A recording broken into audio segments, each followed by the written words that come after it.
Hey everybody, welcome back to the channel. We're going to head up to AutoZone and see about getting a fuse for this thing. As you know, it doesn't have any power steering, and I've been watching some YouTube videos and they said there's a fuse under the hood that will go out from people jump starting it incorrectly. This thing has been from the auction. It's definitely been jump started numerous times, so I think that's a great possibility. We'll get out here with a test light and check it just to make sure, but I'm pretty confident that's what's wrong with it. So not only does it kill the power steering, but it even makes your warning lights come on for the StabiliTrak and all that stuff, which is exactly what's going on here. So we're going to give it a shot. It's only like $8. Let's see if it fixes it.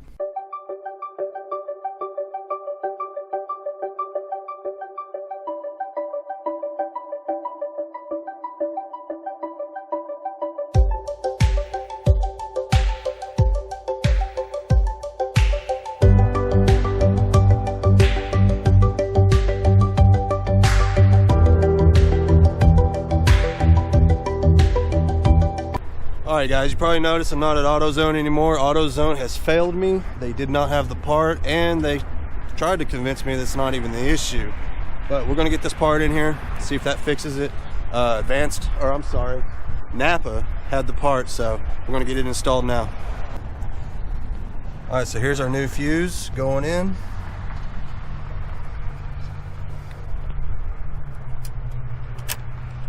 Easy enough. Put that on there, get the nuts back on there.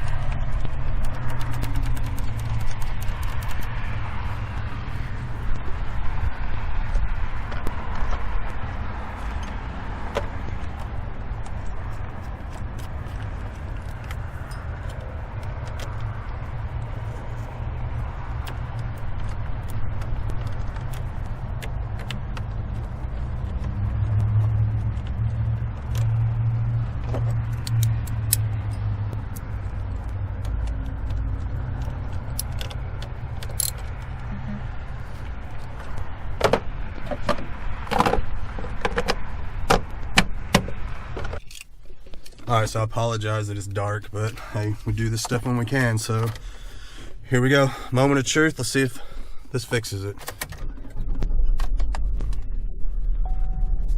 Haha! Check it out! We got power steering! That's freaking awesome. Let's see if all my lights went off. So I had a StabiliTrak light on. Apparently I need to do a little oil change. Got the oil light on.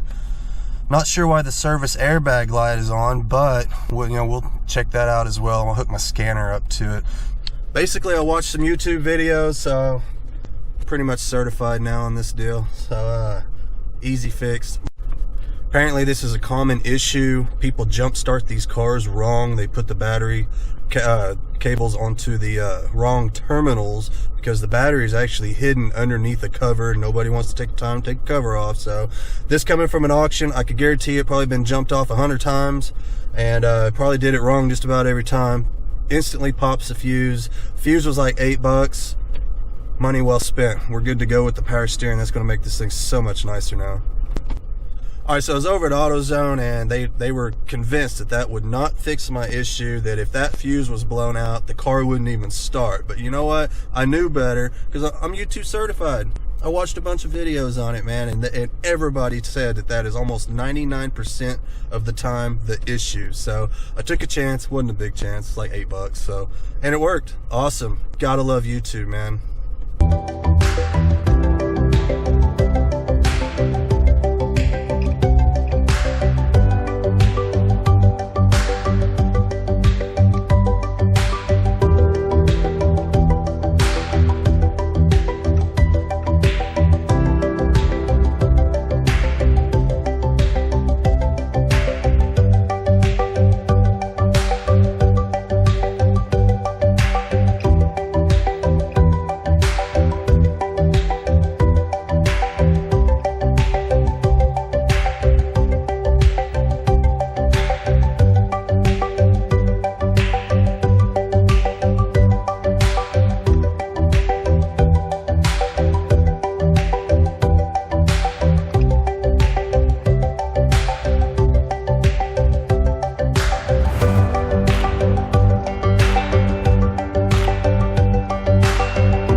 that is so much better having power steering now. This is like a whole nother car.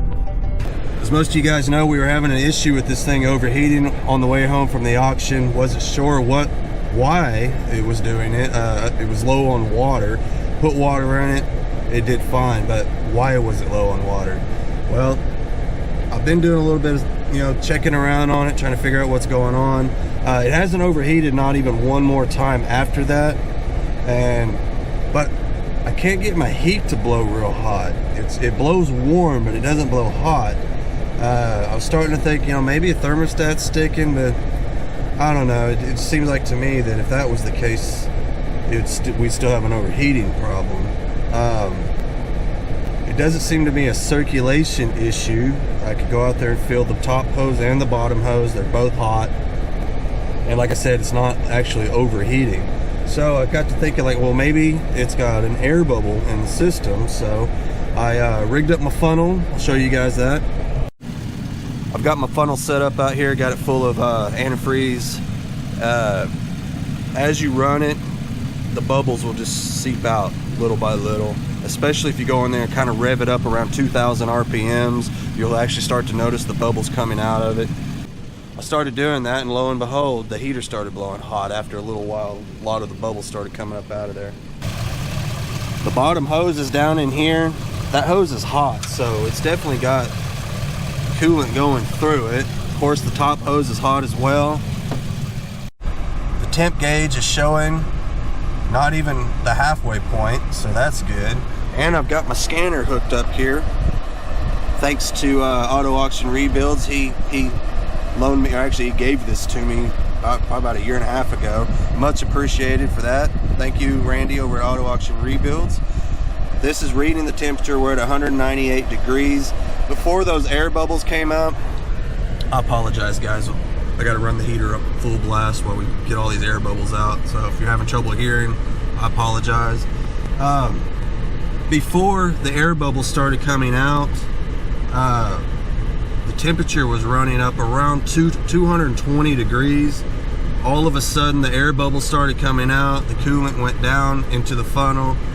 Heater started blowing nice, hot, and that temperature went way down to, it was actually down to like 183 degrees. So we're not overheating. Heat's working good. Obviously, the coolant is circulating through the system, so I think we're good to go there. What other issues was this thing having? We dodged a bullet on the battery issue. It just needed to be charged up, so this thing starts up every time. Click of a switch, no issues there at all. The only real issues body-wise is this crack in the windshield. That kind of sucks. I don't think I'm going to do anything about that. Showed you guys before the trim was coming off. I'll heat that up. I already got some new double-sided sticky tape I'm going to stick on there to fix that. Other than that, just needs a little cleanup. Showed you guys before, the seats are a little stained up, but nothing that won't scrub out. No rips, no tears, or anything like that, so we're good to go there. We do have one other issue I wanted to bring to you guys' attention, and that was, for some reason, the information center, whatever you want to call that, it's not responding. I could push these buttons, nothing happens up here. It won't even show me the mileage, so that kind of sucks. Any of you guys know anything about that? Leave me a comment. It'd be greatly appreciated. Maybe steer me in the right direction, things I need to check, maybe a fuse, I don't know.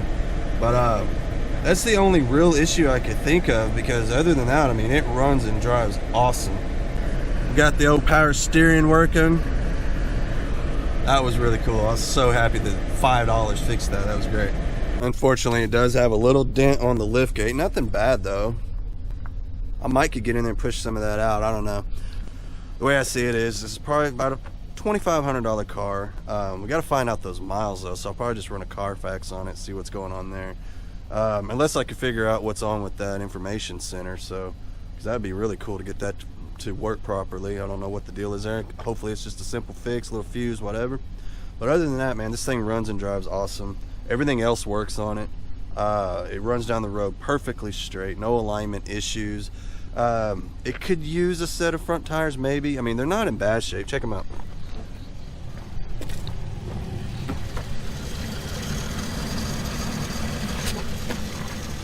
I mean, they're just about down to the little wear indicators, but not quite there yet. So if I can find some cheap enough, I'll throw them on there. This side over here is actually not bad at all. So maybe we just get away with one tire. We'll see. But anyway, that's where we're at on it. Just wanted to give you guys a little update, and so far so good. I mean, I think it's going to clean up fine. It's not extremely dirty by any means, and our little overheating issue seems to be solved. So if we could just get the issue with the information center, I think we'll be doing good, and we can go ahead and throw this thing up for sale. I mean, I'll probably throw it up for sale regardless, but it would help with the sale. The more things that are not wrong with this thing, the faster I can sell it, the more I can get for it. So I appreciate you guys following along on these. These videos are a lot of fun to make, and I don't mind making them for you guys. I'm glad you guys seem to be interested in it. It's really cool. So I'll keep putting the videos out, keep you guys posted on these flips, on whether or not we make money on them, and how much we put into them. So anyway, I'll see you guys later. That's where we're at on this one. Maybe I'll put out another video of us getting it up, cleaned up, ready to go. But whatever happens, I'll definitely let you guys know when it sells, how much it sells for, and if we made any money on it, and if so, how much. Or hey, who knows, you never know, we could lose money. So we'll let you know all that, you guys. So I'm out of here. I'll see you guys later. Thanks for watching. Please like, share, subscribe, all that good stuff. And hey, while we're at it, man, don't forget to check out my kids' channels. I will leave links in below. They are working on their own little mini truck projects, and those projects are coming along very nice. And I know a lot of you are wondering what happened to the Datsun. Well, I took a little time off the Datsun. I wanted to help my kids get their projects a little further down the line, and we'll be jumping back on that project here real quick. So don't worry, you guys waiting for the Datsun videos. I'll be back on them real soon, I promise you. But for now, I'm out of here. Thanks for watching. I'll see you guys later. Oh, that heat feels good. It's about 35 degrees outside right now. A little chilly here in Oklahoma. Nice to have that heat working really nice. I think this one will work out pretty good. This will be a good little flip.